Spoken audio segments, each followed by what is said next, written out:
In this video, I will show you how to use GPT AI to generate gift ideas for Valentine's Day. Before we begin, make sure you hit subscribe and tap the bell icon to get daily tech videos. Get Gift Help is a free online AI-based bot that generates gift ideas using GPT. It is designed to generate Valentine's Day gift ideas for your partner. Using it is very simple. Go to its website. In the prompt, you enter the kind of person your partner is. Add as many details as you can.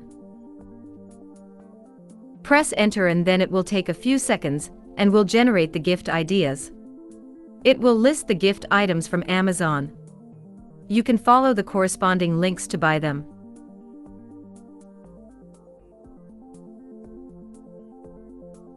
That's it. Feel free to explore other tech videos on our channel. Don't forget to leave your comments and questions on them.